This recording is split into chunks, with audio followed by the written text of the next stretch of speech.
It's the Opperman Report. And now, here is investigator Ed Opperman. Okay, welcome to the Opperman Report. I'm your host, private investigator Ed Opperman. We have with us today a very special guest, a return guest, a good old Hank Harrison, who's the father of Courtney Love. And I contacted Hank because the new movie just came out called Soaked in Bleach that covers this whole story about Courtney Love and the death of Kurt Cobain. And I want to get his take on it. And we were talking about Hank just the other night. I had John Potash on, and Hank's name came up as usual. Fascinating guy. Hank, are you there? I'm here. Hank, thanks so much for coming back, man. Why don't you give the audience a little brief bio about yourself, and then we'll get into all the things you want to talk about. I started out as a psychologist and went to school at San Francisco State, and I got interested in crisis intervention, and subsequently people have thought over the years that I was recruited by the CIA or something. That isn't true at all, but I was bringing people down off of bad acid trips because they were falling off of buildings in the middle 60s, 65, 66. And I started a number of small crisis intervention counseling centers, including LSD Rescue, which is the primary one, and then one in Chicago. And one started out, branched off, went to LA, and there was one in Vancouver called Electric Kool-Aid Acid Test, and several other ones that started out and really helped people a lot when they would call in for emergency help. And I was one of the founders of that, or I was the original originator of that idea, because at the time there were no psychedelic ambulance drivers, and there were thousands of people bad tripping. So that was my first contribution, and the money I got to do that came from the Grateful Dead, because I grew up with guys in the band, Phil Lesh, the bass player, and several other people, and they never did a benefit for me, but I was always getting little grants from the National Institute of Mental Health, and this was before the internet, it right. Took off just newspapers and stuff, but then the Haight-Ashbury thing blew up into a big balloon, and after a while, I got a little bit tired of it and turned it over to other people, and I got interested. So then I got interested in other stuff, and one of the things I was interested in, very fascinating, was Stonehenge. And from Stonehenge, I went into the other megalithic stones in Europe and the meaning of the sunset solstice and the sunrise and that kind of thing, the lunar connections to all that. And I got fascinated with that, and I dropped psychology, and I went around starting to learn how to write. And in the process of that, I helped organize, I don't know, it branched out into, I was doing everything all at once kind of thing. And I met a guy named Saul Walensky in Chicago, who was an organizer, and he helped me to learn how to get people together for projects and stuff. None of that was out of the CIA, though. It was just spontaneous street stuff. Okay. And so recently I've been accused of being part of the CIA. It's kind of ridiculous. Okay, right. You're right. And there's all kinds of comments. We did another long interview about a year and a half ago. We did a 2-hour interview. And in the comments, there's all kinds of accusations about you. People are even upset with me, saying that I'm not asking the right questions, that you're dodging my questions. I didn't find that. I think you're a cool guy, to be honest with you. I kind of. I'll answer. I'll say I'm not a homosexual, so right there you got me. Okay. I don't know what the heck they want, man. I'm not dodging anything. Okay, but now, as far as the CIA accusations, were you ever in the military? Were you in the service? Any kind of service? I was in the Navy, and I went for what's known as the kiddie cruise, and I was a medical corpsman in the Navy for a while, and then I got out of there as soon as I could and went to college. Okay, and in the Navy, were you involved in intelligence work in the Navy? Not at all. It was medical. It was just medical, mostly waxing floors in a psychiatric ward. Okay. Now, what about during your time with the Grateful Dead and that kind of stuff? Was there ever an occasion where you were contacted to be like a government informant or a government operative in any kind of way? No, not at all. But there was a time when I came to loggerheads with a guy named Owsley Stanley, the king of LSD guy. I didn't like him very much. He didn't like me, and he knew I stood in his way. He had some kind of agenda that I didn't like. And I told Phil and I told Jerry I didn't like that. And I told them Owsley was delusional, and I had him typed as a kind of a paranoid schizophrenic, really. He was a functional paranoid. He's dead now, by the way, but he's left a great legacy behind because he created all this free LSD and gave it away to a lot of people that probably shouldn't have had it. What do you think his agenda was? What? What do you think his agenda was? He may well have been one of those CIA type, government implant guys. I don't know, but I didn't like him as a person. I thought he was delusional, and he was very influential over the Grateful Dead at a early period, and he gave a lot of free concerts and stuff. And one of the things where we really came to loggerheads, what I definitely disagreed with Jerry was Jerry met Huey Newton on an airplane one time coming back from somewhere, and Huey talked him into doing a benefit for the Black Panthers in Oakland. Okay. Big mistake. Jerry, give him the money. Don't do a benefit. Just hand him the money, But no, he wanted to do a whole public benefit, and the FBI got a hold of that one. And it was after that we were all being tracked. The FBI parked across the street in seersucker suits and an Oldsmobile sedan, and they were there 24/7. They were always around after that. Oh, and, the FBI was always around, you see? Yeah, because of the Jerry doing a benefit for the Black Panthers. Okay, that makes sense. Okay. It's nothing. I don't know. Him and Huey got along. What can I say? Now, on one of your websites, on one of your websites, there's a comment there. I don't have it in front of me right now, but where someone said, "Hey, Hank Harrison looked like a CIA agent." Yeah, I did. I dressed really well, and I always was very snappy dresser. My dad was a snappy dresser, and my grandfather was a snappy dresser, and I was always up to trend.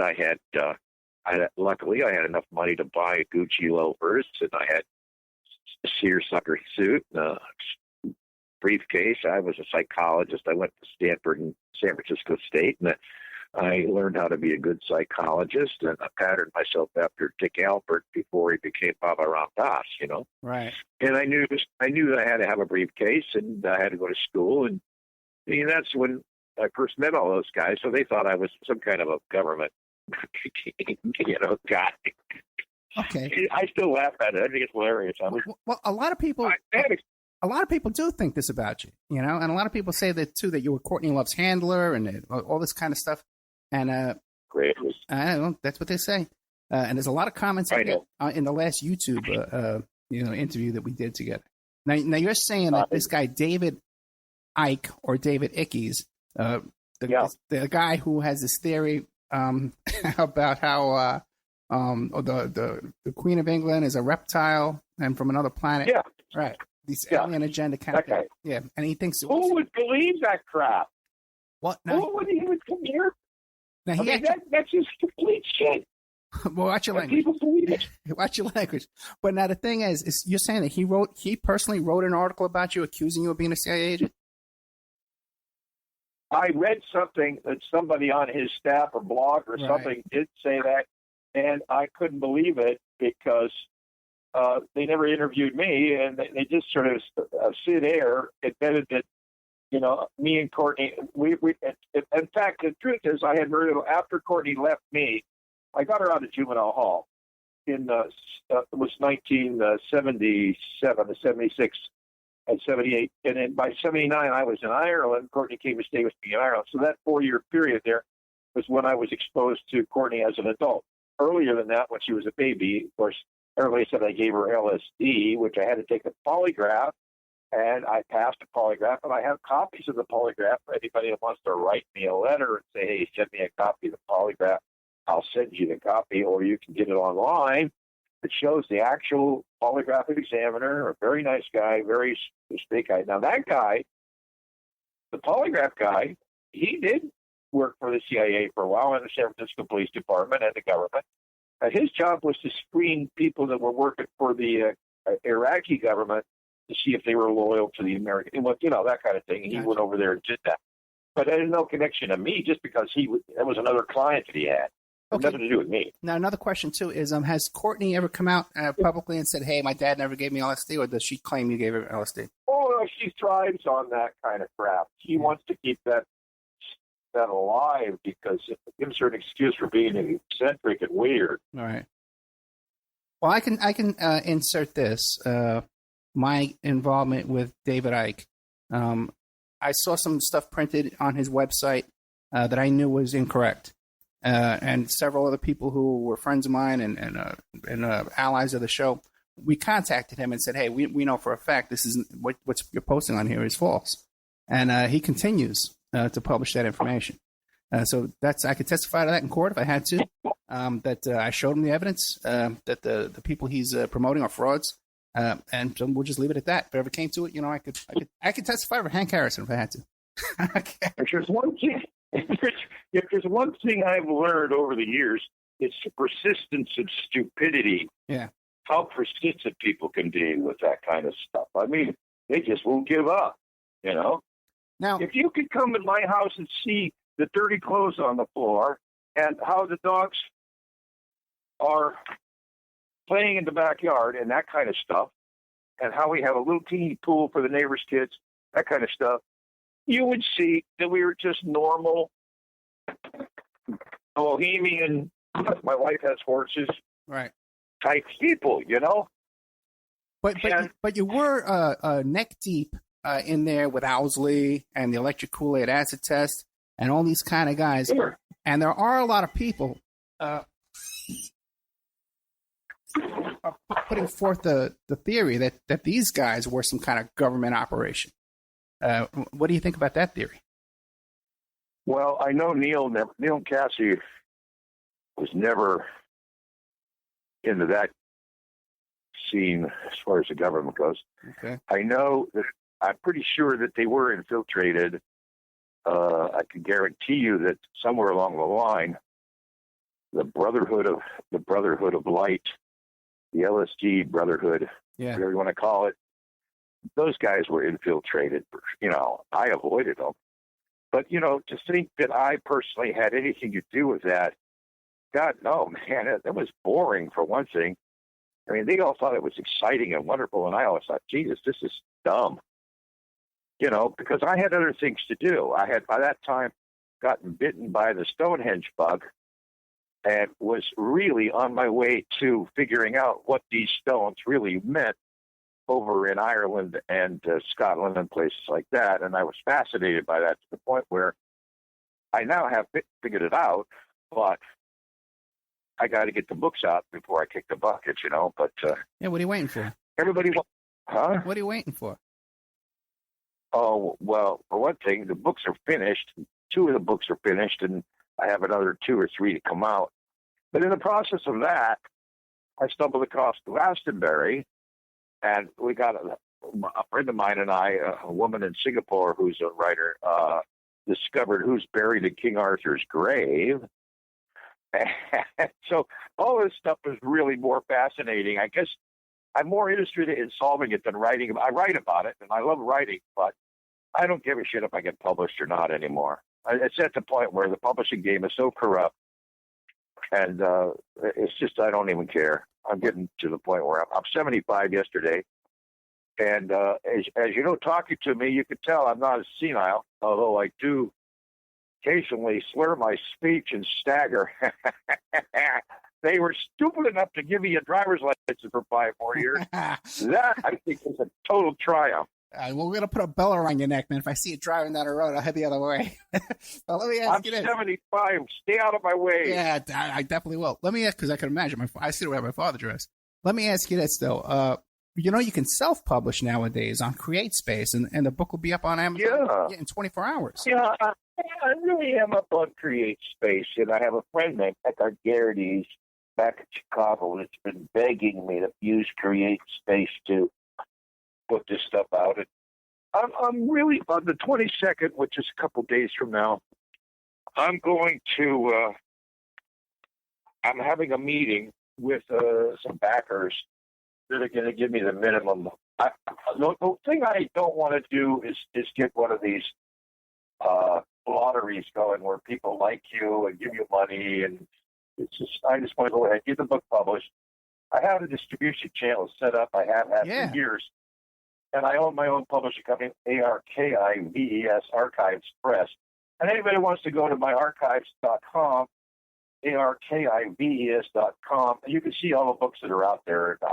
It's just, I spend my time watching my old lady feed the horses, and we got a new pig, and she bought a pony the other day. We rescued a pony about a week ago. We do stuff like that. That's what we do. Let's get back. Let me get back to these allegations again about you being a handler and part of MK Ultra and part of CIA. Now, what about because you're saying when you were working with these guys that you did see infiltration, you did spot guys that you thought were agents and stuff. Now, during this during this period of time, was there ever an occasion where you had like a case, like an open case with the cops? I mean, it was some kind of an arrest or something like that, where you had to negotiate a plea deal? Me? Yeah. Me having going to jail? Yeah. No, there was a time when we got busted with some chick went nuts in our house, and the cops came, and but I never got arrested. Okay. Now, what about, have you ever in your life ever been, like, voluntarily an informant for the police? Some kind of informant? Or No. Okay. No, but not even with this business with the Kurt Cobain and stuff like that? You've never volunteered information to the police? No, because they didn't, first of all, they didn't ask me. Okay. But secondly, all I have is opinions. Okay. I mean, all I have is what my daughter told me, and I'm 100% sure I know who killed Cobain, and I'm 100% sure that whoever killed Cobain made a lot of money. And if you want to read about it, you need to get my book, Love Kills: The Assassination of Kurt Cobain. And the reason I use the word assassination in the title was I wanted people to realize, the readers to realize, that it wasn't an outright murder per se, but it was more like a political assassination, because Cobain was a really great organizer, and he had a whole generation of kids eating out of his hand. And he was leading them into a kind of a lighted space, and a more enlightenment in a weird sort of way. I mean, sort of backwards kind of approach to it. But had I been able to meet him and hang out with him, I might have actually been able to infiltrate that camp. But I'm 100% sure Cobain's group was infiltrated and was under the control of some very evil and dangerous people. That part I'm sure of. For what motivation? I saw them, I was there, and I know who they were. So I got out of there pretty quick. For what motivation? Oh, well, there's billions and millions and millions of dollars involved. So just greed? Well, that would be the... Don't say just greed. Greed is a really important motive, you know? I still can't understand why people think he killed himself, because there were at least 1,000 people or 500 people or more that got money off it. But the day Kurt died, people got money. Yeah. So, you know, I mean, it wasn't just my daughter, although she was the main recipient of the estate. There's just a whole bunch of people that were happy to see Kurt die. And incidentally, I got phone calls from deadheads and letters from deadheads saying good riddance to bad rubbish and stuff like that. They didn't like the kid. It was he didn't like the Grateful Dead. They were all offended. But, you know, there was a lot of that going on. I was a traitor to the Grateful Dead cause because I sided with Kurt. I never met the guy. My daughter wouldn't let me meet him. I tried to meet him 3 or 4 times. I talked to him on the phone a couple times. But I never got the chance to actually go and hang out with him alone because Courtney was never going to let that happen. Now, what about, I know that John Potash, he just wrote this book about drugs as a weapon against us, and he got in contact. Yeah. Yeah. I talked to him. Yeah, and I gave him your number. Oh, you're the guy. Oh, you're the guy. I'm the guy, yeah. I don't get it. I'm the kingmaker behind the scenes. I get no credit for anything. But let me ask you a question now. What did you think about his portrayal of Courtney Love? Have you read it? Well, I guess so. I mean, I haven't read the book yet because it isn't out. No, it's out. Yeah. And as a matter of fact, I was just talking to him last night, and he didn't send you a copy of the book yet? No. Okay, he's gonna send you one. See, they never, I'm like a mushroom, kept in the dark, that shit, I mean, nobody tells me anything. I hear you. I live in a obscure town south of Sacramento. We have horses. The reason I moved into the other room is because there's a tree trimmer across the street. You sound much better. Yeah, the audio sounds much better right now. So let me ask you this. I'm sorry. Now, he describes Courtney, though, as, hey, something's going on with her as far as being an agent or whatever. Some kind of, there's something there, man. Because now she was. There is. Yeah. No, there is. Well, but I'm not going to take the blame for it because they didn't tell me when she was a baby. They didn't tell me what they were doing. But I know for a fact that my ex-wife, Courtney's mother, has 150 IQ and is really almost delusional sometimes herself. But because she's so privileged and she was born well, and because her mother, her biological mother, is a Pulitzer Prize winner and has had 2 or 3 bestsellers. She found this out way after she left me. Then she wrote a book about it for Doubleday. They were saying things about her that were trying to cover up their own stupidity. And I think Linda, that is my ex-wife, Courtney's mother, made a few mistakes, and she's kind of ashamed of it now. But, there was a lot of times when they didn't like me because I was just kind of a carefree, deadhead guy that was hanging out with Phil and Jerry in the days before the Grateful Dead was formed. Phil and I were friends from almost from high school, from junior college, and in San Mateo. And he introduced me to Jerry early in 63 before the Dead were formed, and Warlocks were formed in 65. But let me ask you this now, because Courtney was born in 65, so I didn't have exposure to. But Jerry used to be Courtney's babysitter and stuff. So anyway, Linda was, just to finish the answer your question, Linda has said stuff like, the reason we were so mean to you, Courtney, is because you remind us of Hank. And she's gone on record and said that, and I have the quote. She's actually said it a couple times. And then Courtney repeated that in one of her journals, which she published. So, let's make Hank the bad guy. Let's make Hank, when he gave her acid, he forgot to spank her. He never spanked her. I'm right, I never spanked her. So, there was all this stuff about me being the bad guy.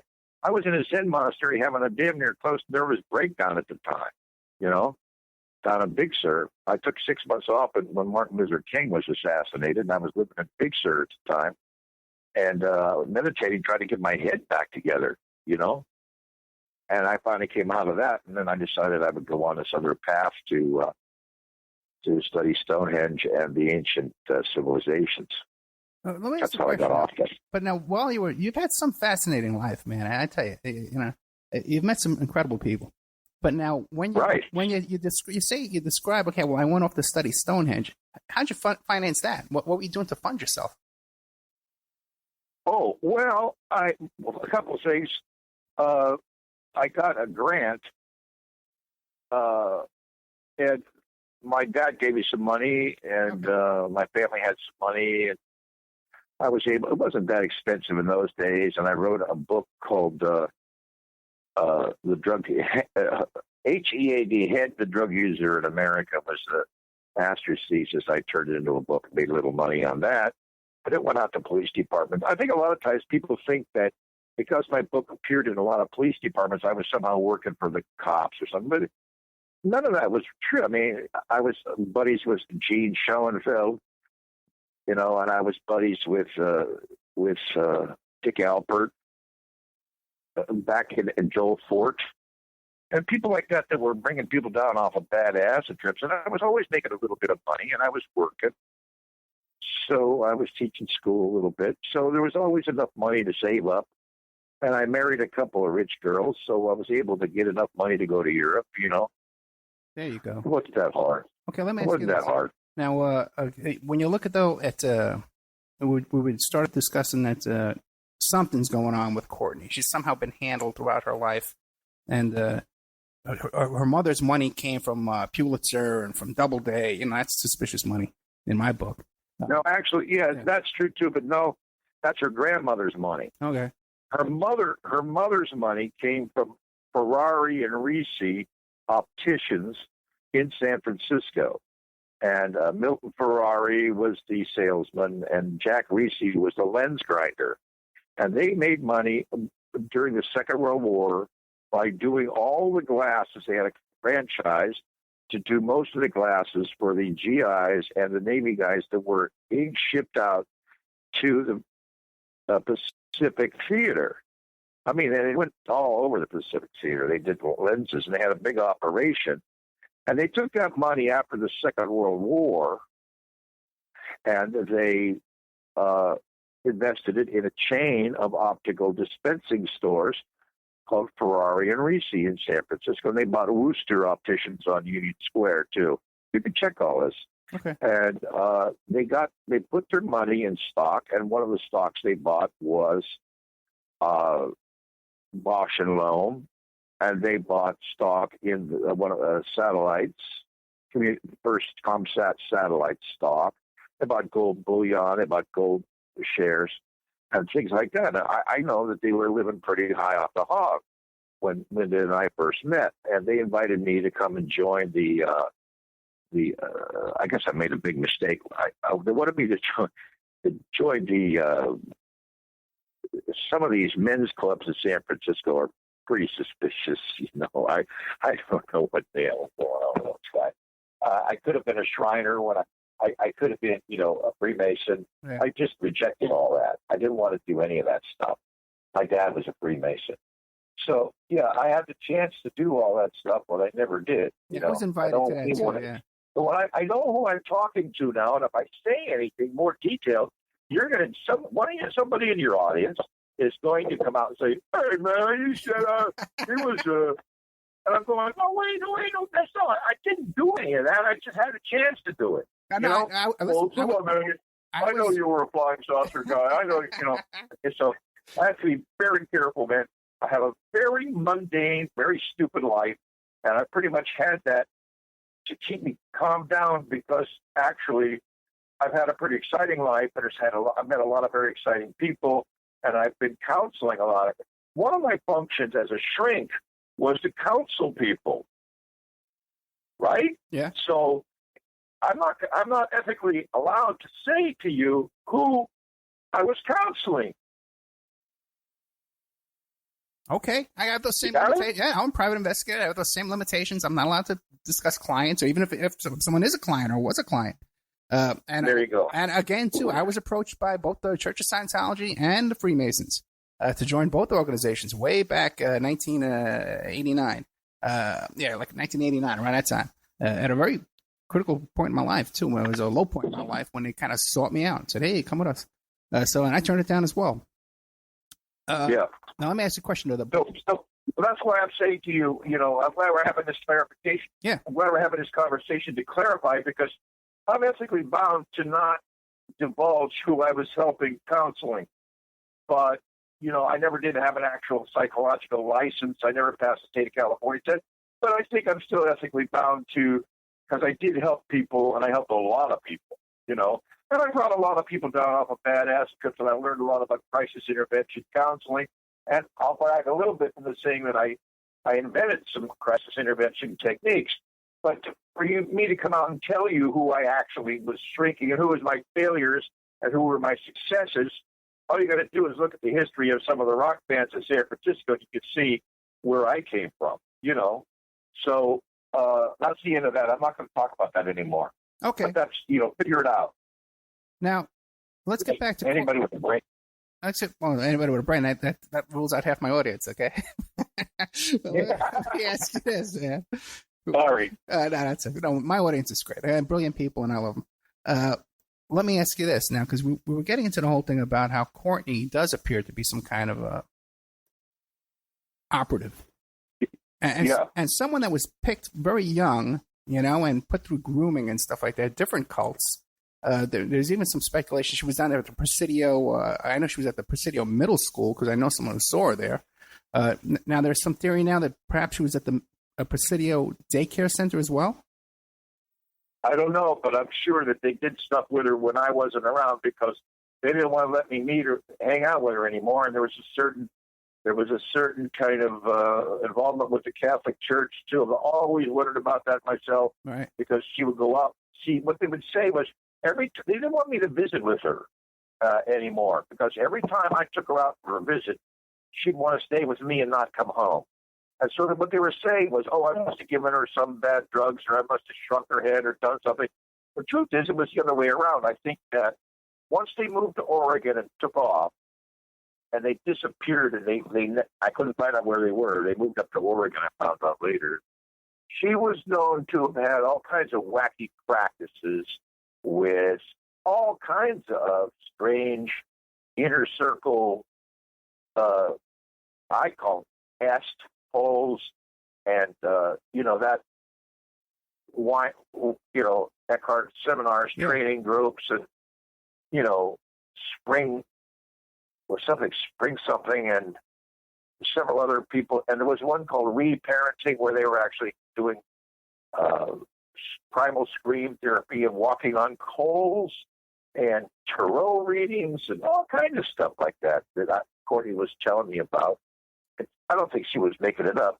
And then she said she had this one shrink that was giving her Tuinol and some hypnotic chemicals. And I couldn't figure out at the time whether that I never made the connection. One of the reasons I was fascinated by what Potash said was that I'm thinking, wow, so maybe that's what did happen to her, because right.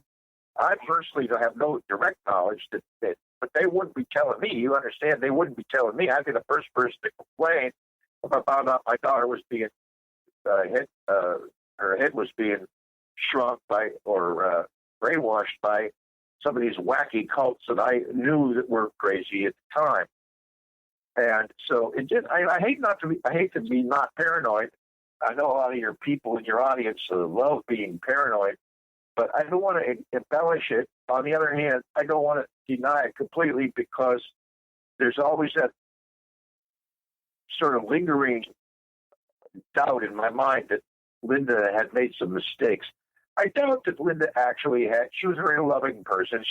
I doubt that she had any evil in her heart, but I think she was easily duped by these cults and stuff, see? And I think probably Courtney got exposed to some of that. Now, that's all I can get verified. I don't have any actual verification. However, they put her in this place out in Oregon called the Hillcrest School. And she was in it for quite some time, 2 or 3 years. From the time she was about 12 or 13 to the time she was I got her out when she was 16, 15 and a half. So, while she was in there, who knows what happened to her. Right. Now, I just contacted you recently because Courtney's name turned up on the flight manifest of this character, Jeffrey Epstein. Are you familiar with the Jeffrey Epstein case? No. Okay, Jeffrey Epstein is a Palm Beach billionaire, actually. He owns yes. Right, and he owns that mansion in Palm Beach. He owns a private island in the Virgin Islands. He owns a ranch out in New Mexico and owns the biggest town. Right. Yeah, she was running with a crowd that connected to David Geffen. Right. And David Geffen and Epstein knew each other. That's right. There's a connection in that. she told me that she could get David Geffen to do anything she wanted. And I laughed at her because I met Geffen back in the day when I was hanging with her dad back in New York. And David Crosby told me many, many times that David Geffen is the devil incarnate, you know.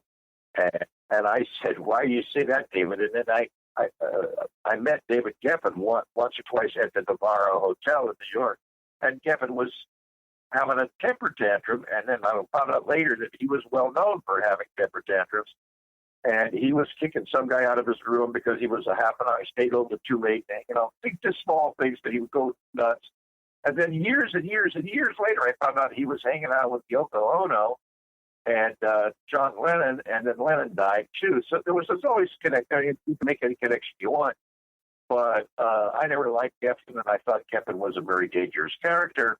And then my daughter saying things to me like, I can get David Geffen to do anything I want. Going, wow, that's heavy. I wonder if she means it. And then Kurt died, and I said, oh, my God. Well, this guy Epstein, you know, he's convicted. He's a convicted sex offender. And the charges against him involved him having sex with 12, 13-year-old girls, up to 3 a day he was bringing to his mansion there. And he had other young women that were going out and recruiting these girls for him. And then he was sharing these girls with people like, according to the allegations in the litigation, with people like Prince Andrew and stuff like that. And yeah, I heard that. Yeah, right. So now Courtney Love, not David Geffen, she was on Jeffrey Epstein's plane with Jeffrey Epstein. Right. No, I know, but I mean, she was running in that circle. Right. Okay. And anytime she wanted to get on anybody's plane, she could, you know. Right. And can she still now today? Because you know now she just sent out a flurry of cease and desist letters to anyone who's promoting this movie Soaked in Bleach, or even I guess we would get one too as well because we're discussing it.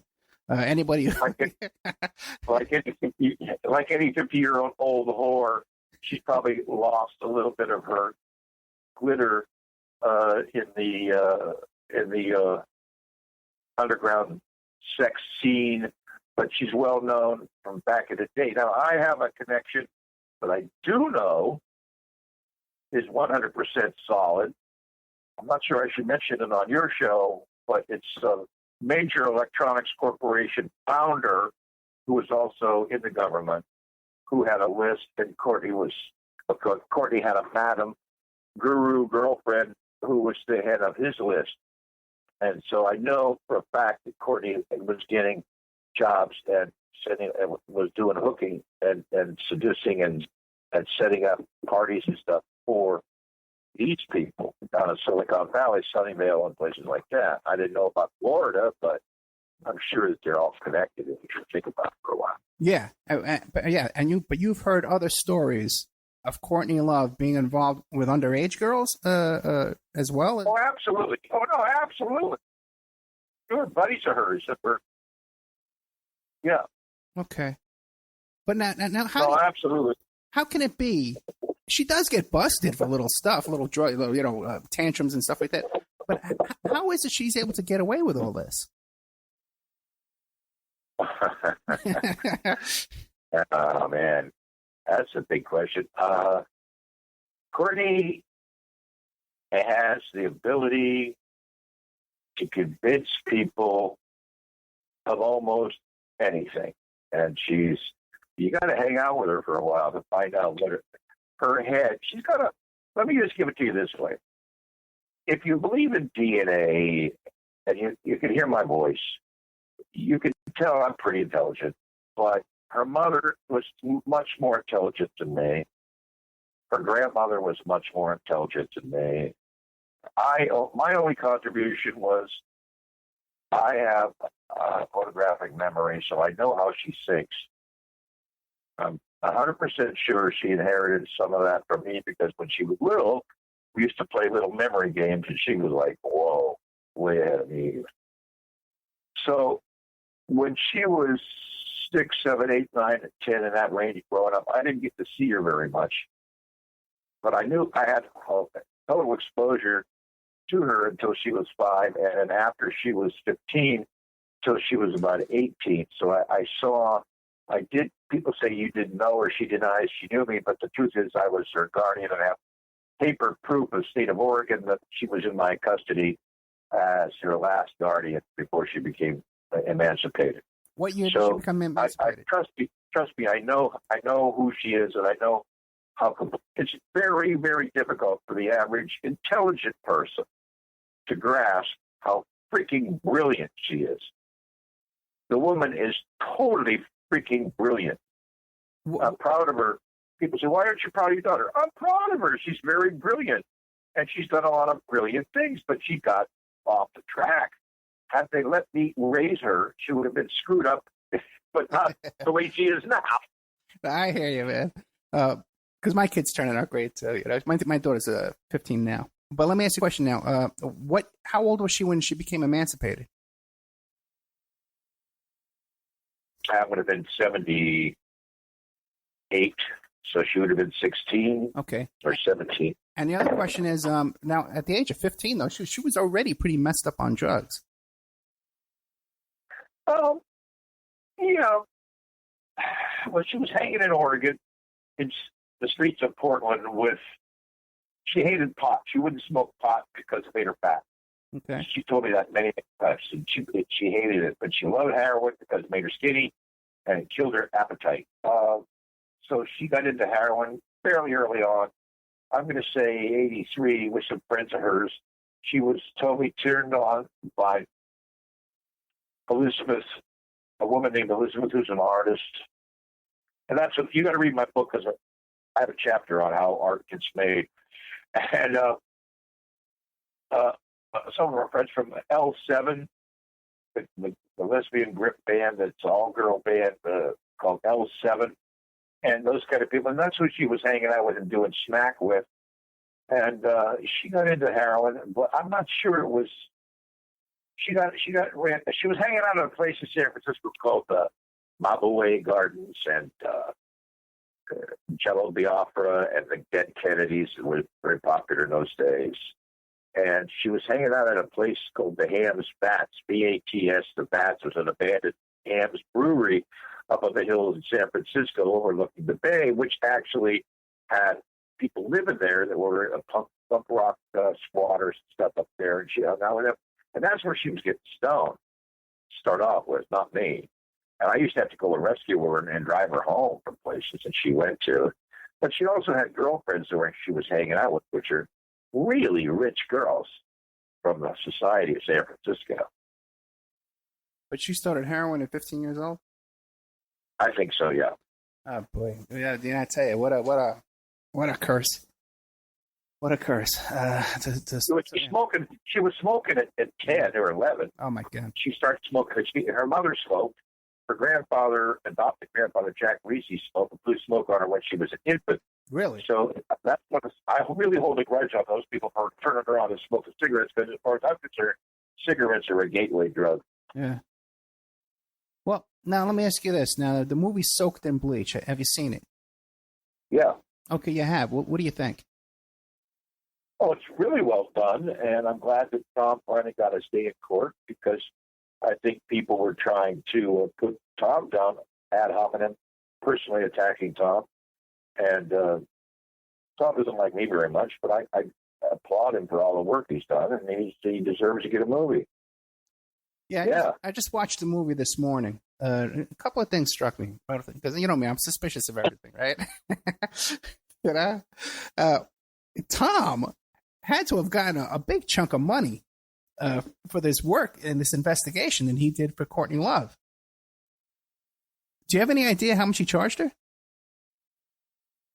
Well, it goes over a long period of time, because the first initial contact was a chunk of change, but he would charge anybody like that whatever the standard rate was in Hollywood at the time, because he was a bodyguard as well as an investigator. And he gave her the standard at first, and then she started to expand his role and hire him to do other jobs. And one of the jobs, by the way, was investigating me and digging up dirt on me and doing my criminal record, which I have a marijuana arrest. I have a couple petty thefts from way back. I have a couple of trespasses, which are from standing in line and demonstrations and getting busted for, I never got busted, but I got written up, and I got on a criminal record for trespass, that kind of stuff. So, I have a criminal record, no big deal. There's no sex jacket on it. There's no rape, or there's no kind of things like that on my record. It's all just like a couple of marijuana busts, really. What year were the marijuana busts? What year were the marijuana busts? What? Marijuana? Yeah, what year? My first bust was 62. 61, 62. In San Jose, I got busted for seeds and stems. I actually had to do 90 days, and I did 60 days and got cut loose, and I did probation, but it did interfere with me finishing my college degrees. So I was able to keep going. Okay, so now when she first hired Tom Grant, it wasn't to locate Kurt Cobain, it was to investigate you? That was partially what she wanted him to do? Well, she had a lot of people she was trying to get investigated. I was only one of the many on the list. She had all the people she had a revenge list,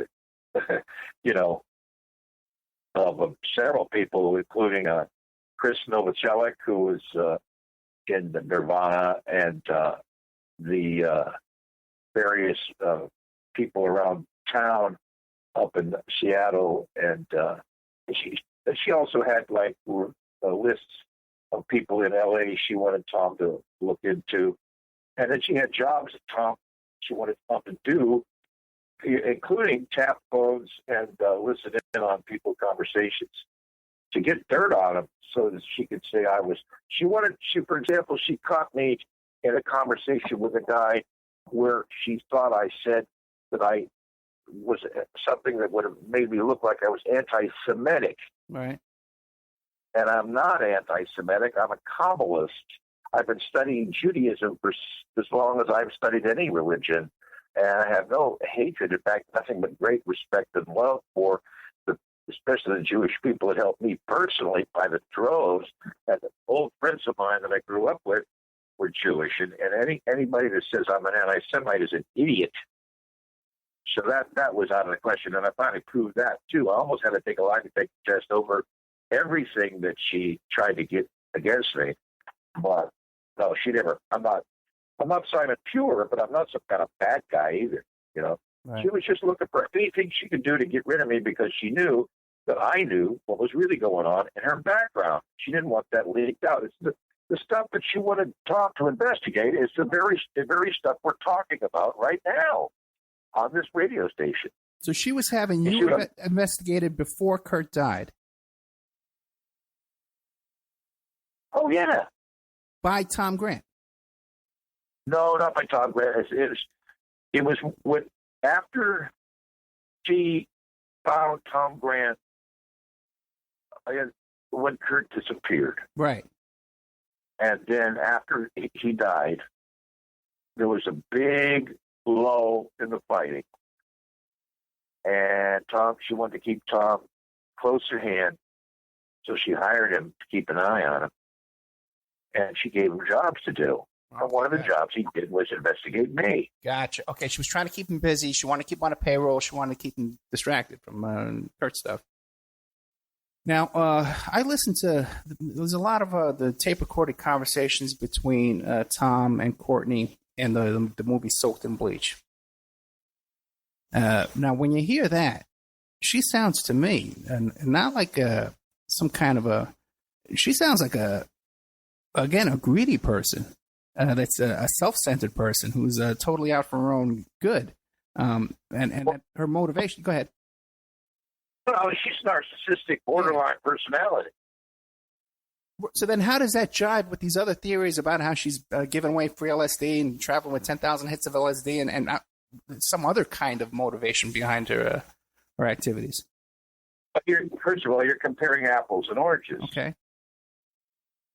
1978, 79, and 80, she was only 16 and 17 and 18, right? Okay. And was still naive. She was still uninformed. All she had going for her was she had some money that her mother gave her, which she was blowing through. She made a deal with her mother where her mother would provide her estate from their estate. I have it on tape. I went to juvenile hall and I interviewed her and I said, "What happened to all the money?" She said, "There is no money." And I said, "Well, what are you talking about? There's all kinds of money." She said, "There's no money. Mommy said there was no more money." And I said, "Oh, there's money. Trust me." She said, "Prove it." I don't believe it. So here's where I made my mistake. And I got to admit this to the world, because this was a giant mistake. I wanted a lot of revenge because I was hurt. So I said, "Here's what to do, Courtney. Come on down to San Francisco." I got permission from the whole state of Oregon.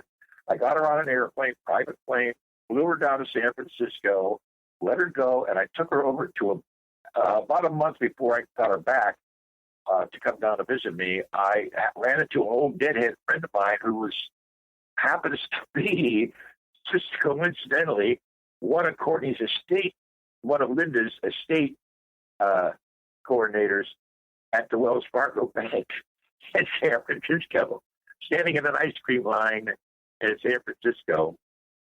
And she says, "How's Courtney doing?" I says, "I don't know, man. I have to go see her in Oregon pretty soon." She says, "She's got a lot of money." I said, "I heard that, but I also heard the money was all gone." She said, No, it's all there. Don't worry, there's a lot there."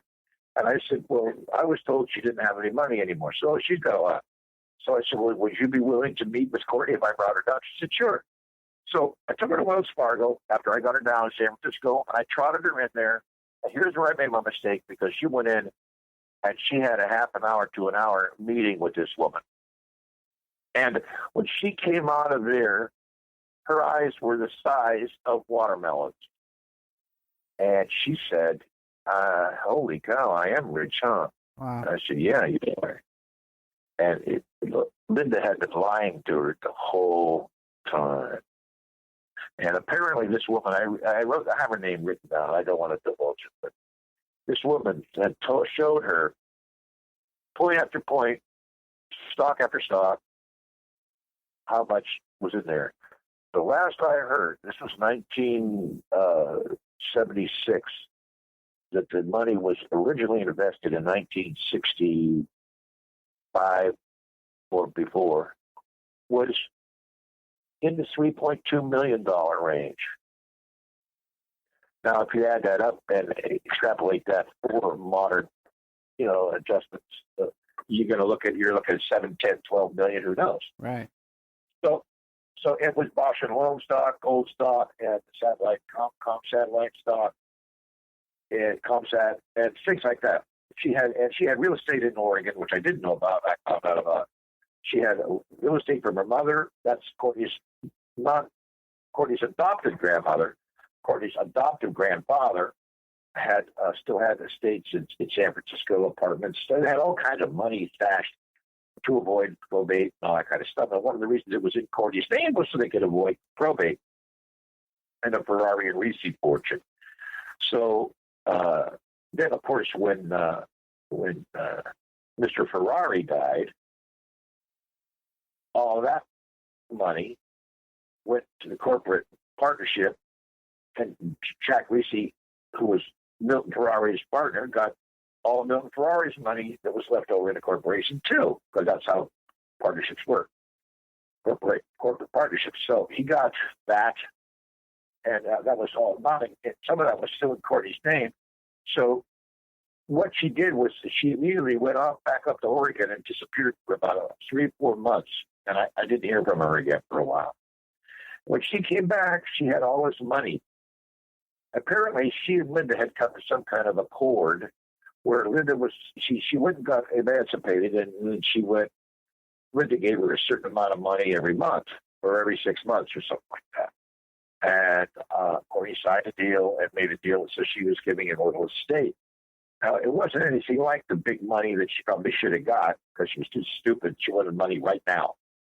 So instead of, holding on to a couple of years until she was 22 or 24 and getting the big money, she decided she'd take a little bill. And she was out there going and buying couture dresses and hot clothes and dancing and going out. She flew the SST to London a couple of times. I'm telling you the truth, man. She was spending big money, first class.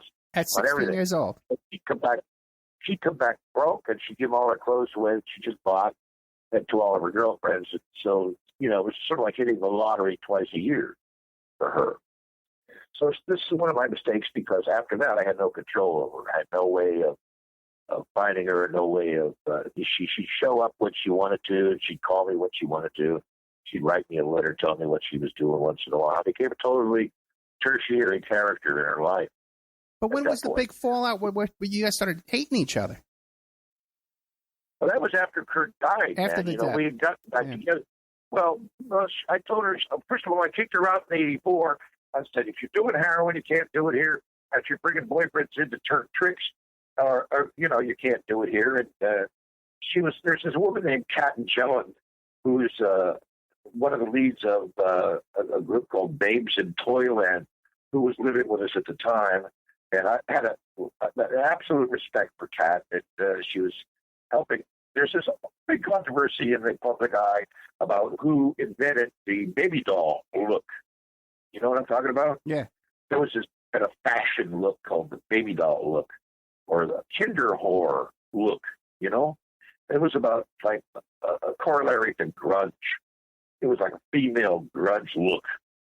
You know what I'm talking about? Yeah, I know exactly what you're talking about. But all the fashions eventually caught on. But my daughter and Kat Jelen developed that in my house. I saw that before my eyes. Okay. And I was amazed. They talked about it. They wrote it down. I have letters from her, and I have drawings from her and from Kat. And then she just dumped Kat and went on. Once she got her money, Kat was out of the picture. And then suddenly Kat comes back into it with her own band, Babes in Toyland. And now Courtney wants to be in that band. And then Courtney runs out of money because the estate doesn't pay her. She spends all her money. And the next thing you know, she's back in Minneapolis ripping off Babes in Toyland and Butthole Surfers. It's all well-known, documented stuff. It's in my book. Okay. So the chronology is what's the hard thing to get. The average public person does not have the chronology right, and that's why it's all screwed up. But I have the chronology. I'm telling you right now, my daughter is a genius, and she is very creative. The trouble was she got waylaid by the rock world and how she decided to deal with it. And she would just wipe anybody out that was in her way. And so this Kat Jelen woman, who is also a very gifted person, by the way, and she's back. She had a mental breakdown, sort of like she had some problems. Moved back to Minnesota, but now she's back on the road. So, and Courtney's jealous now that she's back on the road. Because as far as she's concerned, she's destroyed Babes in Toyland. She can't believe they're back. And she's not doing her band type of thing. She never did grow up. None of those people ever grew up, Hank, so now they're all 50 years old, and they're still hating each other for shit. It blows my mind. They can't get along. Hank, can I ask you a question? I was just chatting with John Potash, the author of Drugs as a Weapon Against Us, and he'd like to call in and ask you a couple of questions. Would that be okay? Sure. Okay, I'll have him call in now, okay? But now you're saying that he's going to be calling in a second, but now you're saying that she would run out of money from the trust fund, and then she would start turning tricks. Yeah. Yeah. Precisely. But also, too, occasionally she'd be acting as a madam as well and procuring girls for parties and stuff. Girls and boys. And boys. Yeah. How would she have access to these kids? Well, when I say boys, I mean 14, 15-year-old young, good-looking guys. Yeah. That were gay. Gay boys, Okay, we're adding John to the group here. This is incredible. John Potash, author of Drugs as a Weapon Against Us. John, you there? Yeah, I am, Ed. Thanks for having me on. And Hank, thanks so much. You're generous as always to give me a little bit of your time, and I don't want to take up much of it because I want you to have as much time as possible to talk about your side and your take on this whole situation. Hey, man, you wrote a good book, man. You wrote a good book, dude. Thanks a lot. Thanks a lot, Hank. I appreciate you. I knew you were good, but I was surprised how good it really is. Yeah, thanks. Yeah, well, Hank, I appreciate you giving me so much information and sources and being so generous with all that information that you investigated on that scene. And Courtney, your daughter's life. As sad as it was for you too to go through all that with her. Peter. But it's there's one thing, Hank, I want to bring up that's very interesting because I kind of left out some stuff when you said that Steve O'Leary, was traveling with Courtney when she was 17 years old. And it's interesting that she was also with Steve had his brother with him for part of that time, you said. And right. and I forgot his name, Robert or something O'Leary. Do you remember his name? Yeah, I think it was Robert. Yeah, I'm pretty sure it's Robert. Yeah, so it's funny because I found his. They're still around. They live in Minnesota. I know I have their addresses every time. I'm in touch with people. Yeah. Well, because it's just interesting that I found the obituary for Steve O'Leary to back up what you said. And it showed that at the time you said he died, he wrote that letter. There's the obituary. He was in the place you said in England. And there was Robert, putting in his 2 cents about it all. What's that, Hank? Venture. Oh, Ockenden Venture. Okenden. Yeah, and that was a very interesting part of that journey too. And but what's another interesting thing is there's a Robert O'Leary who became very wealthy. Who there's been media articles about why is Robert O'Leary hanging out with Courtney Love? And this just came out. Who are these guys, Robert O'Leary and Stephen O'Leary? Who are they? Recently. Who? Recently? Yeah, recently, within the last 5 years, yeah. Steve O'Leary was a CIA agent, Ed. Oh, really? They were. Yeah. They were. I knew they were. Isn't that incredible? I knew they were. I knew where they were in Northern Ireland. They were spotters for the CIA in Northern Ireland. Isn't that wild? I knew that. And he's still hanging out with Courtney Love now. Well, it just came out in the media that why the media is saying, why is this Robert O'Leary, this super wealthy guy, hanging out with Courtney Love? What's he doing with her? But I don't know if it's the same Robert O'Leary. Maybe it's a coincidence. Maybe it's just the same name, but it's an awfully strange coincidence. Mr. Potash, you better check that one out, buddy. Yeah, I don't know. I'm not going to spread that because that's just. Yeah, it could be just a coincidence. No. I mean it. You do it. I'll help you because that's the one, dude. You could prove that connection. We're in Bat City because that's what I've been trying to prove all along was that there's some shit going down. They weren't telling me, but what your fans, some of your fans and some of the fans of this show are thinking is I was the guy. And I didn't know shit. Mm-hmm. I was completely in the dark. Of course you were, yeah. Yeah, and it's crazy. I'm sorry some people are trying to smear you with this stuff too, Hank, because I mean you were just hanging, you were just doing your thing, and here's this woman being cultivated by your ex-wife who was messed up herself because her father, Reese, had abused her as a little kid. So she's a mess, Linda Carroll, and then they're attacking you. They're taking custody away from you, putting you through your depression. And then you get reached out to by your daughter after she's taken away from you. And, of course, you follow your paternal instincts and get her out of detention. You find that they created a monster, sadly enough. Yeah. I mean, I'm sorry you experienced that. But then you try to help her out. She comes to Dublin, and she's doing this crazy stuff. Going around with CIA agents and all that. Now you're supposed to know what's going on with that stuff. Yeah, well, there's a woman named Robin Barber, Barbur, from Portland, who came with her and traveled with her during that whole period. And Robin's still available. She's up in Oregon somewhere, I think in Portland. I think she's working as a hairstylist up there. Okay. And that's another connection you can check out. And there's another woman named Brandy Miller, Miler. I tracked Brandy down. And Brandy had a little sister named Kim, and they all know completely what happened. But between the time she was 15 and the time she was 19 to fill in the blank. So, you're right. I mean, the reason I haven't admitted it makes me sound. One way I sound like a really evil guy, and the other way I sound really stupid. Well, let me ask you both a question here.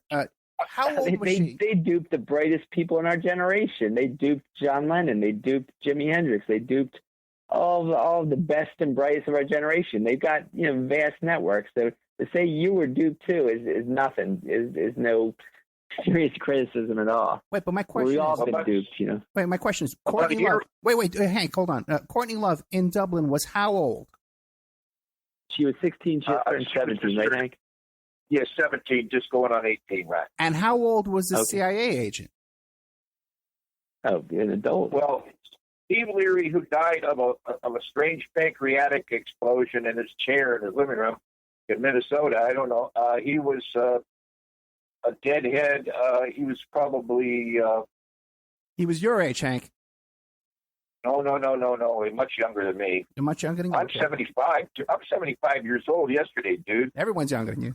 Mm-hmm. When everybody meets me, they say, "Hey, you can't be that old." I'm going, "I'm old." But when this guy was in Dublin, he was in his 30s, and we're saying about, right? Right, exactly. And I was at least 10 years older. And you met this guy, Hank, right? Oh, Steve Leary? Yeah. Yeah, he's a close friend of mine. Smoked weed with him, everything. Went out in traffic with him, drove around, got caught in a rainstorm, did all kinds of stuff. Went to all the different megalithic monuments stuff. Went up to his house in Carrigart in Northern Ireland, and went to his house in Belfast, and met his girlfriend. So the whole thing, I knew the whole family. Okay, and he was openly told you that he worked for the CIA. Later, he didn't at that time, no, but it was obvious. But at the time, he did not verbally tell me that because he was under oath not to tell me, of course. But later on, after he retired, he told me, he wrote me a letter, and I have a letter. Okay, I good. have several letters. Hey, send us the letter. Hey, now also, too, let me ask you this. What was his function for the CIA?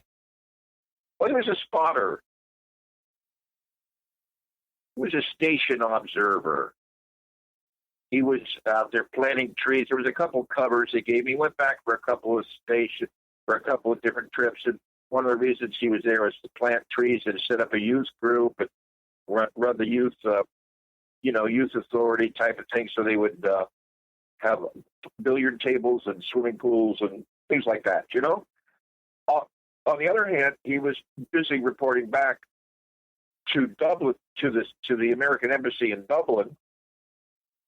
And I think once a month or so, we'd go down to Dublin from Belfast on the train, which is a 3-hour round trip. And he'd pop into the American Embassy and give us a little report. And I didn't know what the hell he was doing, but I figured he had to be doing something. What the hell was he doing there? He was getting money. He was getting paid. So I figured it was something to do with the American government. I thought it was some kind of lend-lease policy program for youth. So I was like, how stupid could you be, Harrison, you dumbass? How you supposed to know these things? I'm looking back on it thinking, man, you're a dumbass. But I'm not sure that even if I knew, I would do anything differently because I didn't see them as evil or doing anything wrong, really. There's a big riot going on. There's a war going on over there. And they were just keeping an eye on American interests to make sure that I guess they were worried about,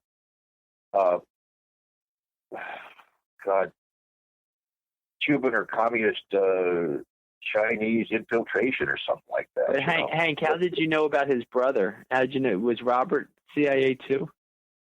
Yeah, Robert was major CIA. He was the guy that got him involved. And I don't even know if his name was really Robert, but the thing is he had his sister was involved, his sister was still involved. I have friends now that know them personally and still stay in touch with them. I could hand you their phone number tonight if you want it. Wow. Yeah, I wonder. They love me. They love me, man. They think I'm a cool guy. Yeah, you are. But they could be dangerous, I tell you. They won't talk to me though as a family member on the CIA issue because they think that I'm going to try to exploit their family. And also, Steve. Here's another thing. Steve went back to Minnesota. Not Robert, but Steve went back to Minnesota, and he married an Asian woman.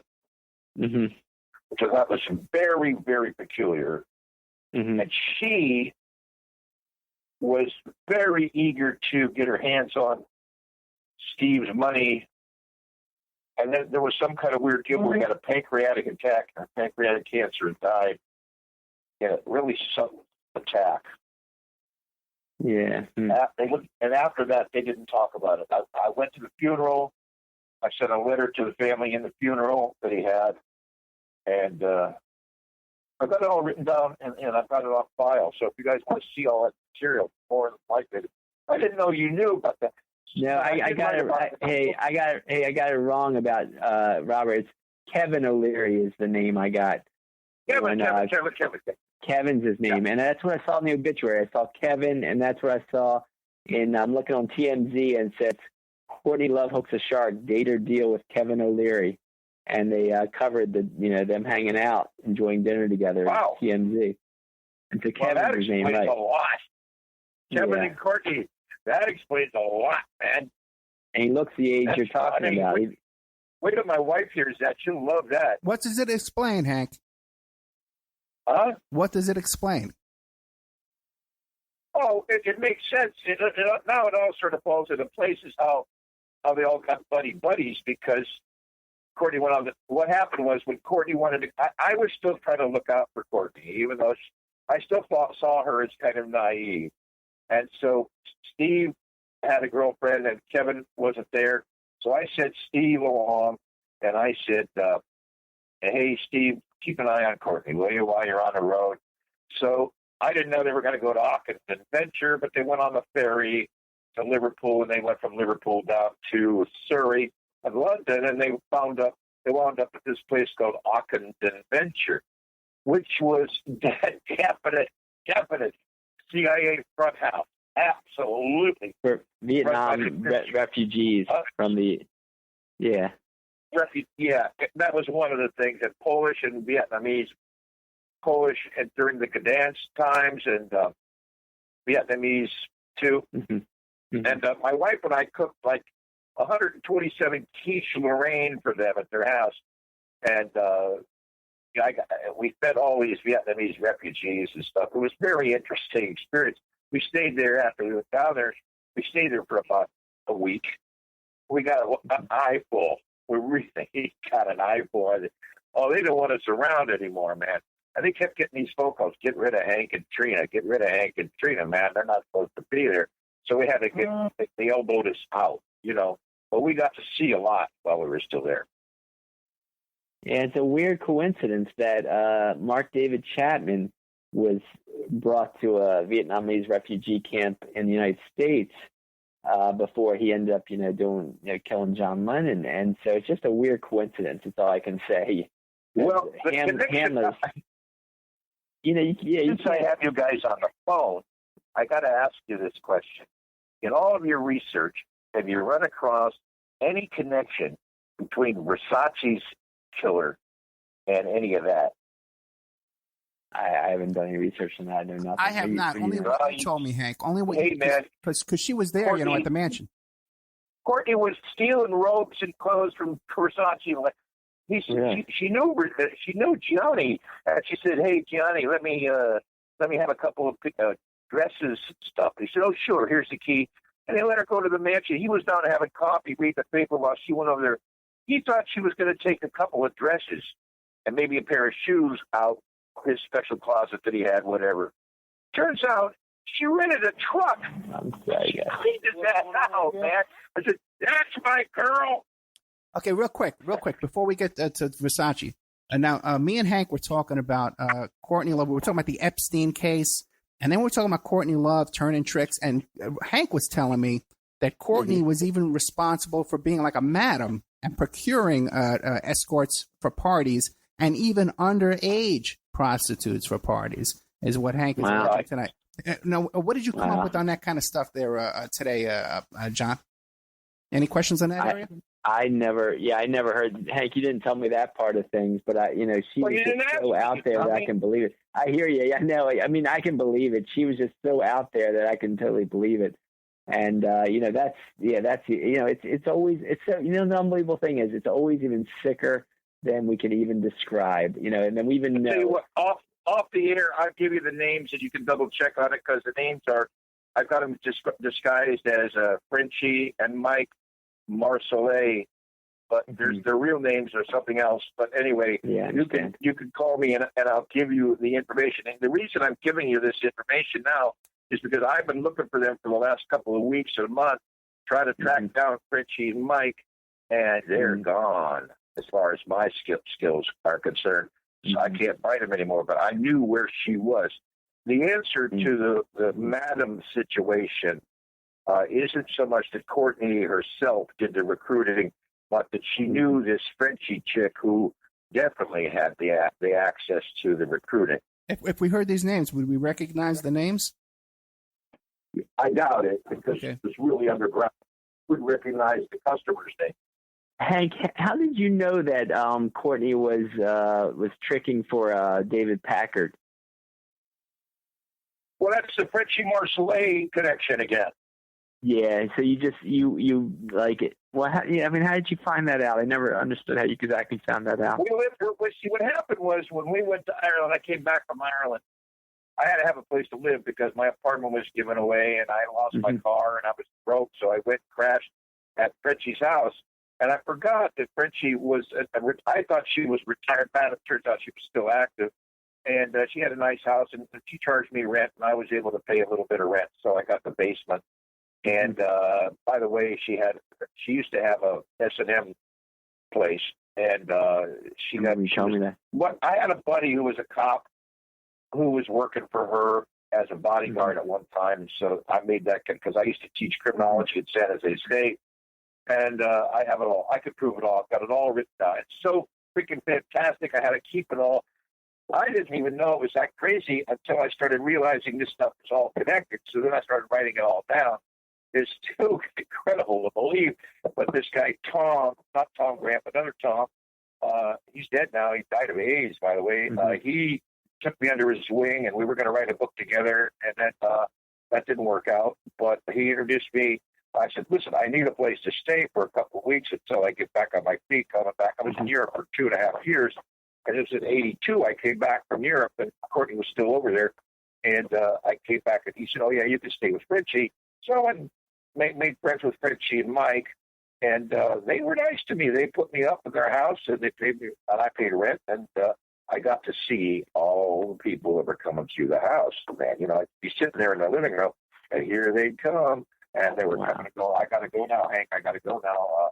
Could you give us some privacy, Hank? And I'd go down to my room and so forth. And so, I was looking for a job, and I actually had a tech writer's job lined up at a place called Dr. Dobbs magazine in Menlo Park. And so I would commute down there most of the time, but I'd come back and have dinner there and sleep there at night and stuff.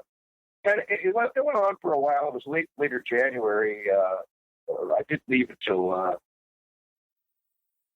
summer of 82, and I left in after Christmas, early part of January of 83. I was the editor of Dr. Dobbs, so I took off from Menlo Park. It took about 6 months I was there, so I got to see all this stuff.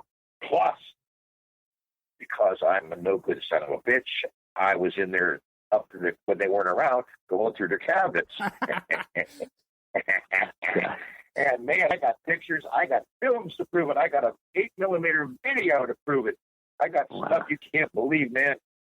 And I just said, I want to hang on to this stuff someday. It might come in handy. Wait, what'd you find in the cabinets?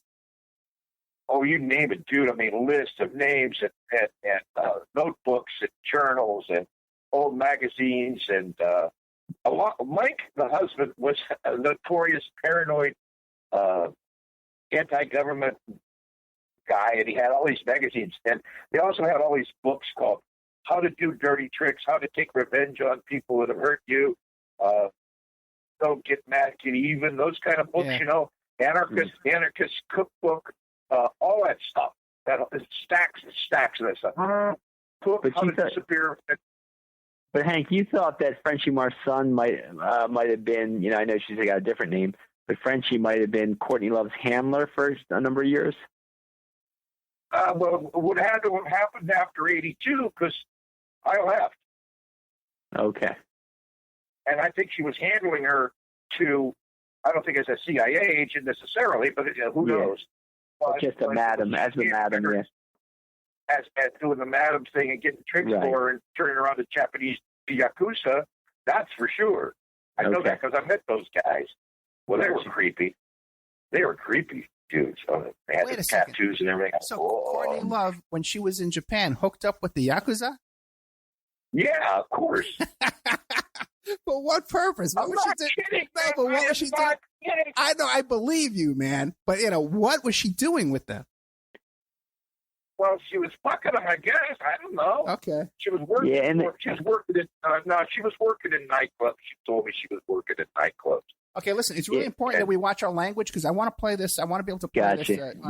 In Melissa Rossi's biography. Yeah, in Melissa Rossi's biography, she admits prostituting in Taiwan. So yeah.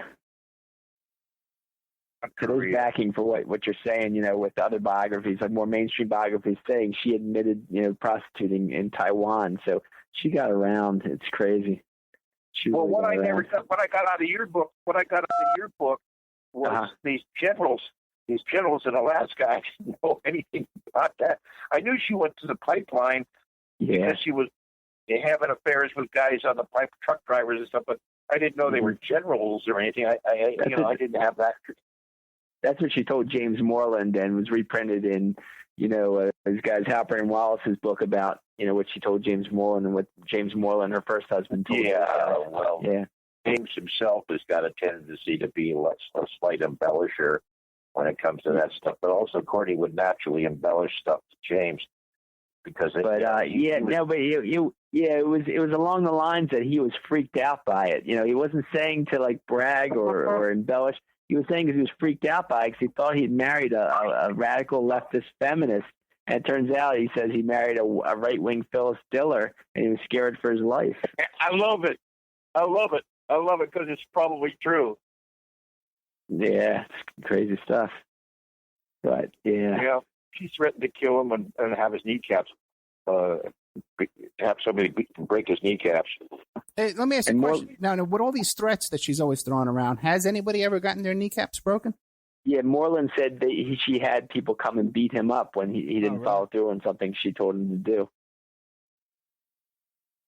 Well, I don't know if that actually happened, but who knows? He could have. Well, I mean, he said it. What we have to be careful of here, I think, is, is heaping stuff on Courtney. She's already evil enough. There's no need to add any embellishments because. Yeah, no, I'm just quoting the book sources that quoted him kind of stuff. Yeah, I'm not going to add anything to it. Sure, no.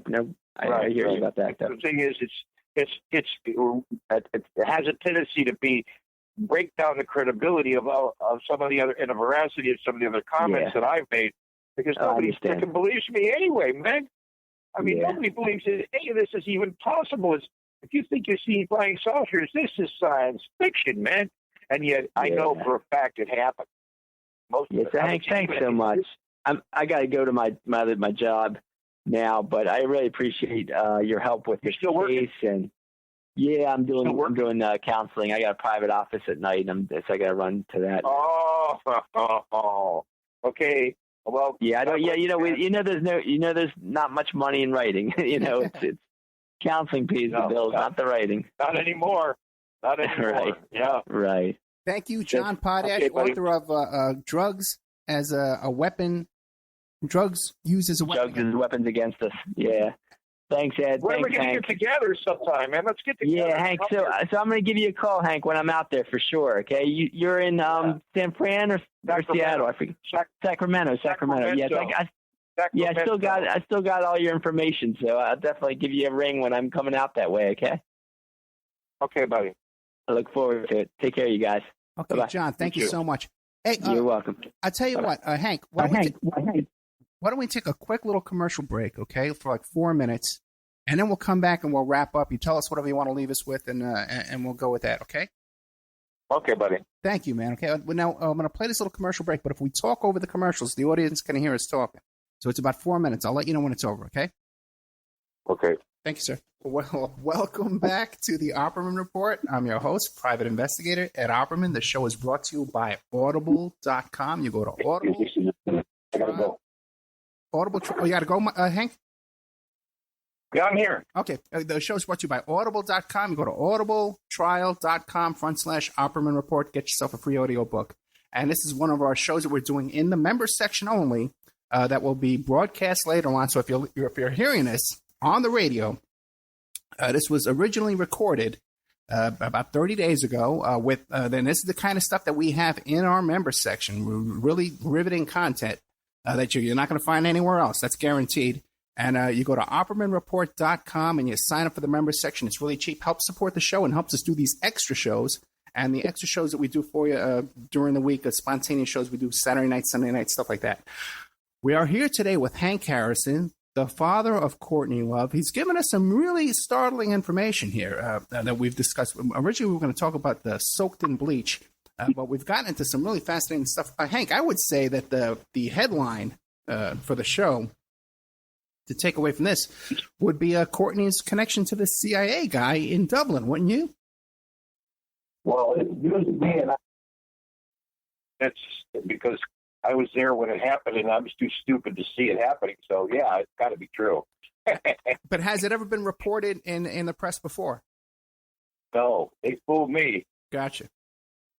So no, Hank, but actually, I remember being there. I met Kevin, and I'm in touch with the family now, and I have a family friend, buddy of mine, who's a electron microscope expert who's retired, who was Kevin's good friend and Steven's good friend, and he's retired now, and he's still in Minnesota, and I could call him today and talk to him about it, and I'm sure it's real. I'm sure it's 100% real, except I don't know if you can extrapolate whether Kevin had anything to do with recruiting Courtney to do anything recently. I don't know about that part, but I know that he was definitely linked to a place called Icke in London, outside of London in Surrey. And, I was there, so I saw that happen. And that was the Vietnamese refugee center. Yeah, right. It was a Polish relief they were sending to Gdansk at that time. There was the Gdansk Revolution, and then there was Vietnamese boat people coming through because they couldn't be all taken to the west coast of California, so they had to send them elsewhere. And one of the places they sent them was London. And so there's a lot of Vietnamese over there now, thanks to Icke bringing them in. And there's some very interesting characters at the head of that Icke that they didn't tell me they were CIA, but they had to have some kind of connection. Well, give me an example. What was so interesting about them? Well, money was there just when they needed it. If they ran out of money, they'd just make a phone call, and then the money'd be there. Gotcha. And it was supposed to be funded by an Episcopalian church group. And my experience with churches is that they usually make you wait a week to get the money. This was like instantaneous. We did a benefit for the Vietnamese boat people. And we had like 135 people that came in to have a lunch. We made quiche, Lorraine, and various other things. My wife and I are expert chefs. And we were just for fun put together a couple thousand eggs and a couple thousand quiche. And we made quiche using outdoor tables. And suddenly there was just this huge amount of money for food. And trucks showed up, and it was kind of well funded, and I was surprised that it was so well funded. But okay, the guy that ran the guy that ran the place had 2 wives living with him. Oh, really? Okay, that's a good one too. It's so crazy, man. You'd have to talk to my wife because her take on it's more rational than mine. But yeah, it was crazy, and we knew that they were politically linked. It was obvious that they had some political link. We didn't think CIA at the time, but then, of course, we did realize that after a while they had to be, because what else would it be? Right. It had to be some State Department connection or something. Now, Kevin Leary, yes. When you mentioned Kevin Leary, you said, he was high up in the CIA. What was his duties in the CIA? Well, he had superiority over his brother. He was his brother. I guess I can explain to you that you'd have to see. They said stuff like when Kurt died. Yeah. The way it was described to me was this: Kurt Cobain dies. Wife is Courtney Love. Her father is Hank Harrison of the Grateful Dead. And Kevin turned to Steve and said, "That's our Hank Harrison?" And Steve said, "Yep, that's Hank." Well, that Courtney, is that Courtney? Is that the Courtney was at Icke with us? Because her name wasn't Courtney Love at the time. And Steve said, "Yep, that's Courtney." And, of course, Steve did take LSD with Courtney. And I think they had an affair, too, but I didn't say anything. And so, Steve was all apologetic that he had an affair with my daughter. I said, "Hey, dude, she's over 18. But it never dawned on me that they were heavy into the CIA thing. That took a while to put that together. Well, this is fascinating information, because now on the one hand, right, what would their interest in Courtney be besides their friendship with you? Well, that was it. They thought, I used to be a big deal. Okay. And I'm not a big deal anymore. At the time, I thought I was a big deal, and I guess I was a big deal. Whatever. A lot of people have said to me, "If it worked for you, blah, blah, blah." So, okay. So, when I had that kind of respect going for me, my daughter came along. Steve took care of her for me and got her safely to London, where she was then wound up in Liverpool, hanging out with Adam Ant and Ecke and the Bunnymen and all these other people that were in the punk scene over there, which is what she wanted to get into. So this is after she left Icke. So on the way down there on the train and on the ferry from Dublin to Liverpool, there was this guy, Steve Leary, had a girlfriend. And there was this other guy named Jamie who was a broker for a wool manufacturer in Northern Ireland and Scotland. And they started hanging out together. So Jamie started having an affair with Steve's old lady, Steve's girlfriend. And Courtney took Steve aside and said, "You're a sap, man. You know she's having an affair with Jamie, don't you?" And he said, "Yeah, I know. Well, I'm going to kill myself." So Courtney actually shrunk the guy's head on the train and on the boat. And she held his hand the whole time, and they went down. They took acid together over Christmas, and she stayed at Icke Adventure and all that stuff. She must have stayed there a couple of weeks, and that's how they got to know each other. Kevin was there, and that's how they got to know her. See, because she actually counseled Jamie away from his suicidal tendencies. I don't know. At age 16, she was that good. Okay, so then what you're describing then is more of Courtney Love inserting herself into this guy, the CIA agent's life, rather than the other way around. Yeah, but she didn't know he was CIA at the time. She just thought there was some dumb sap whose girlfriend was breaking up with him. You should read his comments. If you read my book, it's all in my book. I haven't got around to reading your book, man. I have to confess, and I definitely have to, man. You got to. I spent a lot of time crafting it just right so everybody would get. Because if you don't read it, you're going to say this couldn't have happened. Yeah, I believe you sent me. It couldn't have possibly happened. It's just like totally. Believe me, I'm good at fiction, but I couldn't have made this up. This is just too good to be true, and it is true. Yeah, I believe you sent me a PDF copy of your book. The last time we talked, I've never gotten around to reading. If you give me an email address, I'll be happy to send you a free one now because I got a brand new versions of it. Okay. Upgraded, updated, and everything. So I can say it's in 5. Unfortunately, it's in 5 sections because it has to be put together by the reader. Simply because it's too big to ship with the pictures and everything as one unit. Gotcha. But it's there. It's all there. It's called Love Kills: The Assassination of Kurt Cobain. And I've told people on your program before, if they want a free copy, all they got to do is send me an email to Zendog, Zendogg, @gmail.com. And I'll send me their email, and I'll send them a free copy via email. I don't care.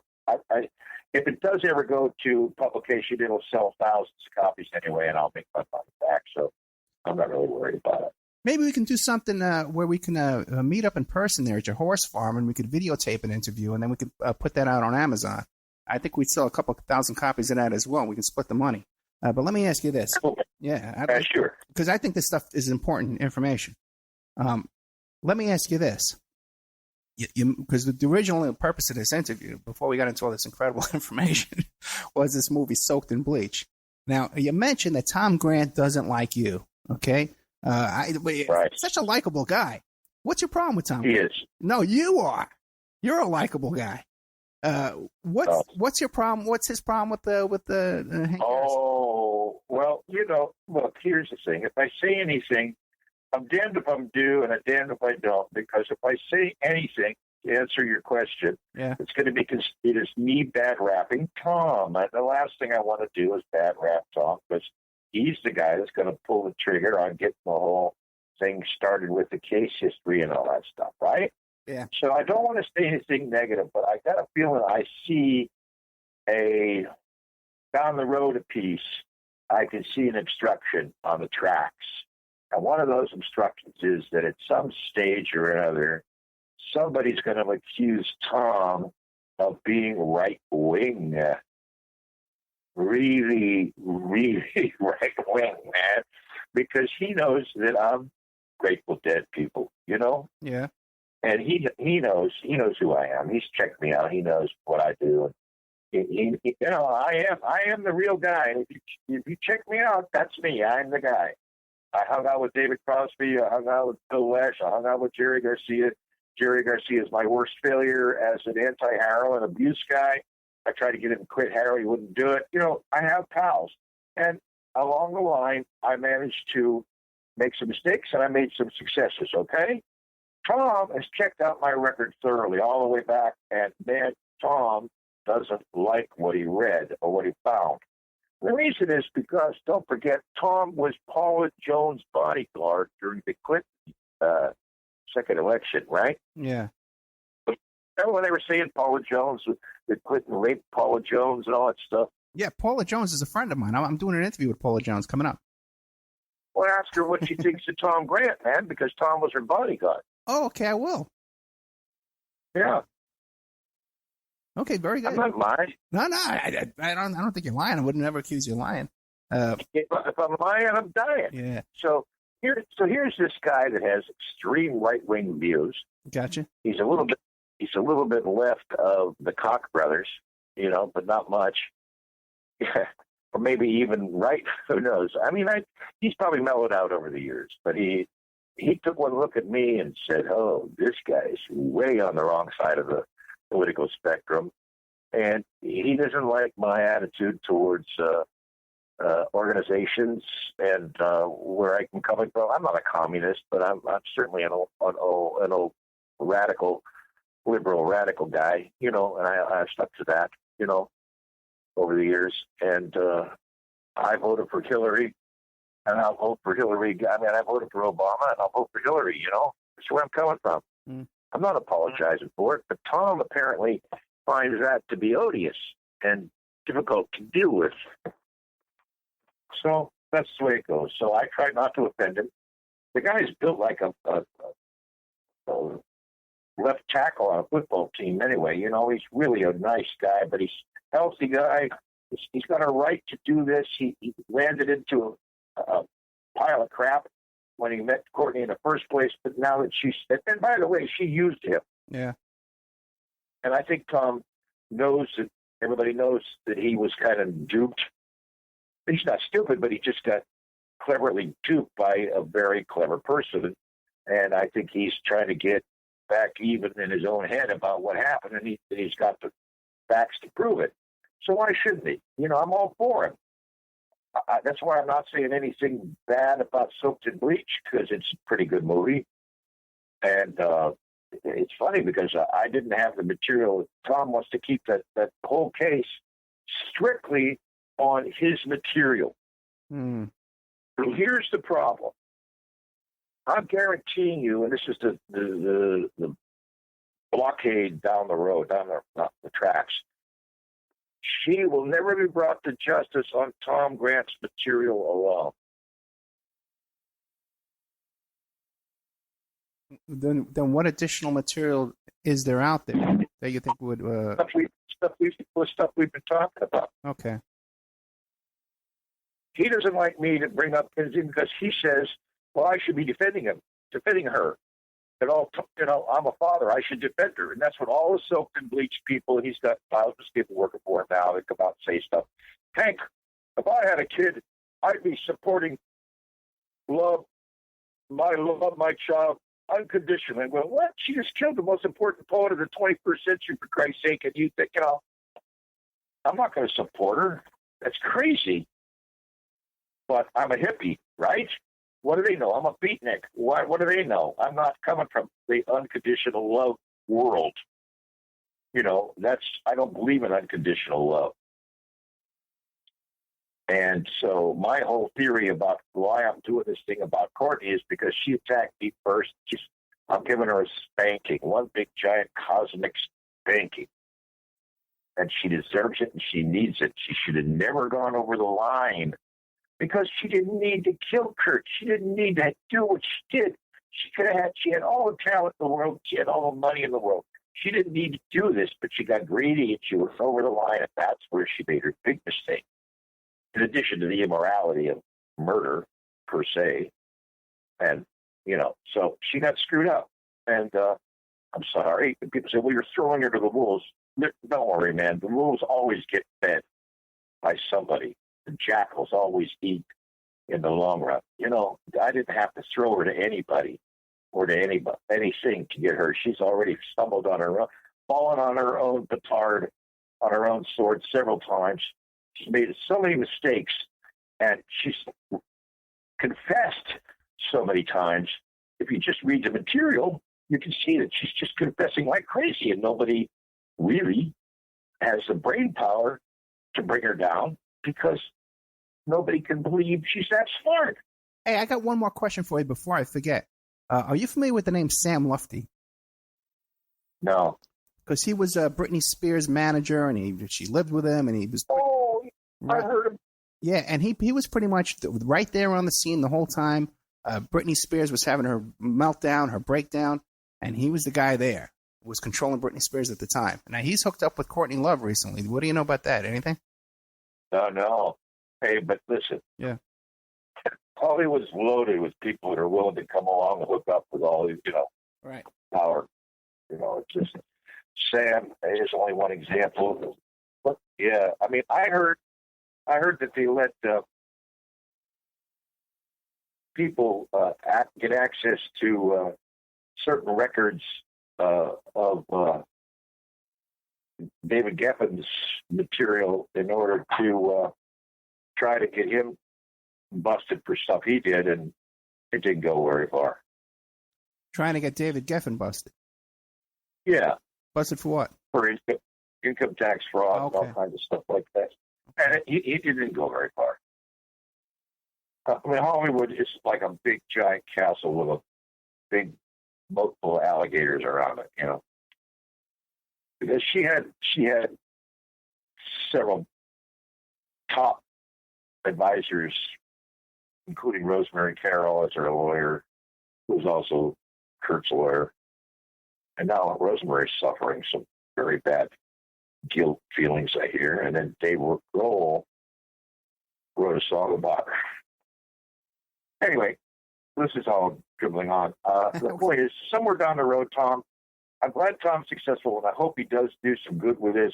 I'm not sure that this is going to do much, but just sort of flare up, do some damage, draw some attention of the younger generation, especially, who have never heard some of Tom's material before, and do some really good cleanup one of the things that Tom told me while we were still talking, and I thought this was very cool, we both agreed on this, was that one of the things Tom felt bad about was all the people that killed themselves after Kurt killed himself, so to speak, or after somebody said Kurt killed himself, right? All these people did these copycat suicides, and Tom felt bad about that. And I said, I sort of agree with him. I do too. Yeah, I hear you, man. So listen, we got only a couple of minutes left. Why don't you promote whatever website you have, or whatever books you want to sell? People want to get a hold of you. What do you want to tell people? Well, my website, my email is zendog, ZENDOGG, at gmail.com. My website, I have several websites, but the HankHarrison.com website is the one directly about me, and it goes into the lie detector test that I got 5 years ago, covering Courtney telling people that I gave her acid when she was 5. But I had to get a lie detector guy to come in and do it because nobody freaking believed me. I guess the people were looking at me as I was walking through the grocery store going, oh, did he really give her acid? So I had this lie detector test made. And that's there on the Hank Harrison, www.hankharrison.com. Then there's another one, www.archives.com, which is ARKIVES, archives.com. And that one has all the books and publications on it. So you can do all those things if you want. Write me a letter. If you want a free copy of the Love Kills book or any of the books that are on the archives list, just go ahead and write me an email at zendog.com, and I'll get back to you as soon as I can. Okay, anything you want to leave us with before we go? Well, thanks for being.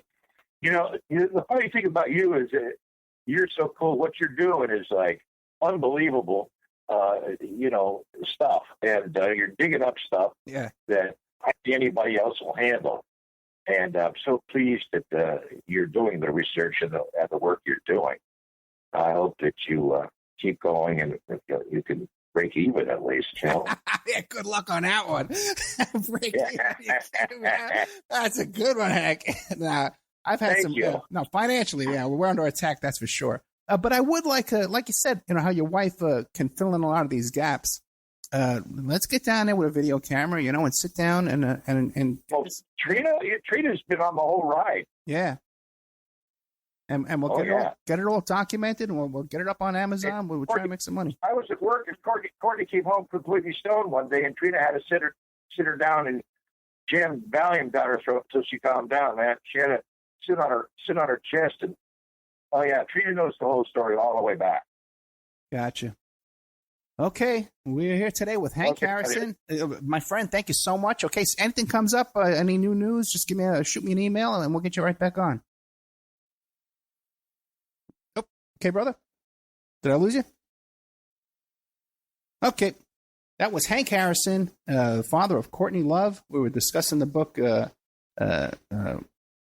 Soaked in Bleach, the book that documents Tom Grant's investigation into the death of Kurt Cobain. If you want to fill in some more gaps, we also had on the show today John Potash, who's the author of Drugs as a Weapons Against Us. Drugs Used as a Weapons Against Us. You can find, I'm going to have a link to both these books on the Opperman Report blog. And this is the kind of content that's in the members section, where you can subscribe and hear this kind of information. Then later on, it's put on in the future on the air. We also did a previous interview just recently that you can find on the Opperman Report YouTube channel and also on Spreaker and iHeart, an interview we did with John Potash that we discussed a lot of the stuff that we just discussed today. I discussed previously with Potash a couple of weeks back because he wrote a book about this, and one of his sources was Hank Harrison. I'm very proud to say that I put them in touch with each other to get that going. Previously, we had another interview with Hank Harrison about 18 months ago. You can find that on the YouTube channel. You can also find it on the Spreaker channel. Where we go into more Hank's early life with the who are those guys? The Grateful Dead and all his activity there. And a lot of comments in that YouTube section, people saying, "Oh, Hank was a handler, Hank was a CIA agent, all this kind of stuff," and then disturbed Hank. Hank really wanted to get that and clear his name and get into all information. I'm sure we'll get even more of that. And when you do hear, Hank says, "Oh yeah, my buddies were CIA agents, and I put them in touch with my daughter." You gotta wonder. You gotta wonder, what's going on there. But we ask the questions and we get the answers, and that's what we put on the air. And people need to listen to it and decipher for themselves and figure out what they believe, what they don't believe, and what they support, what they don't support. Thank you all. God bless you. And I'll see you tomorrow night